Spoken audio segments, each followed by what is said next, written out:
I want you to talk to me about what it means for you to be a filmmaker and creating and then taking ownership of your work and then knowing that as an author, as a maker, you're letting go of that work.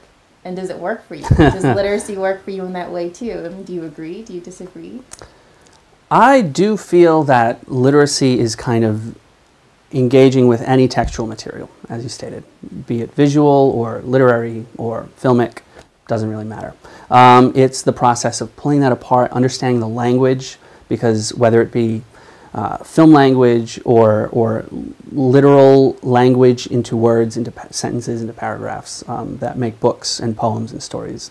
Every art form, every medium has its own language. So it requires some level of education and literacy, whether that just be growing up watching films or going to film school.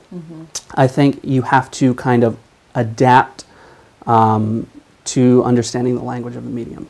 So for me, literacy into film came both from a process of being a film watcher my entire life, but then also stepping into the classroom as a student, and then later as a teacher, because I believe that as a film professor now, it's still teaching me on a day-to-day basis about how to better read and therefore better craft my own films.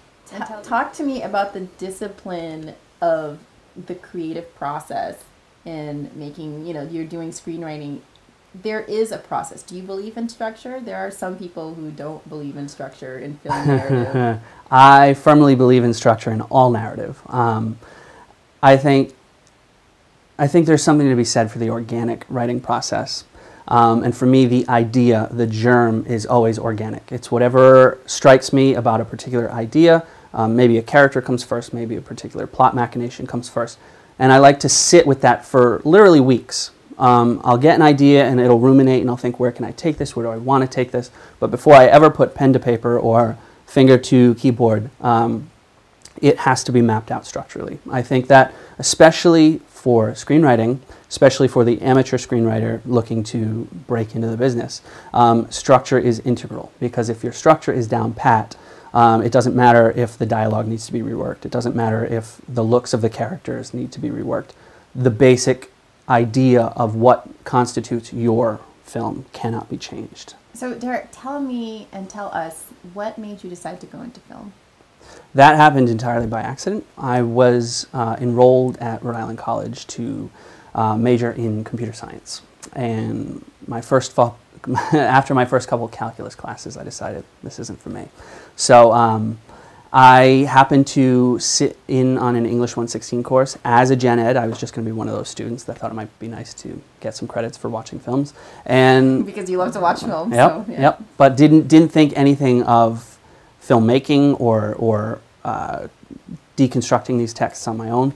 And I saw... I love that word deconstruction, by the way, because it really is about deconstructing text. Absolutely. And in order to construct text, I deconstruct. But that's another process question. So, and then it happened when I saw a Godard film called Pierre Le Fou, which most people can't stand. But something just went, and it hit me. And it was love at first sight. It was. Yeah. And so you decided, okay, I'm going to switch majors and I'm going to change over? I double majored in psychology, which was another passion of mine, which I haven't really pursued at a career level. Is that your cute cat? That is my cat. Hi. Well, you can get him. Hi, Roby. What's his name? Roby. Roby. After Hi, Roby. a Hitchcock character from To Catch a Thief. No, he doesn't need... So I double majored in psychology and film studies and minored in creative writing to kind of keep that writing spirit alive. Very ambitious. It's a lot going on. It was. But it kept me grounded, and it kept me consistently in the mind frame of working. And I think I wasn't partying, I was just working. So, Robbie, get down. Oh, I think you wanted to be nice to me. You want to sit on my lap. It's No. We're not cat people like that. And so, if I can follow where this was going, it kept me involved with creating texts, and behavioral studies and all sorts of things that I think ultimately inform screenwriting. Helps. Absolutely it does. Because you understand character, you understand people, you understand motives. I think it absolutely helps, especially something like Maslow's hierarchy of needs. Yep. So, Okay, so my final question today is, we're talking about technology. You've got these books here and the tangible.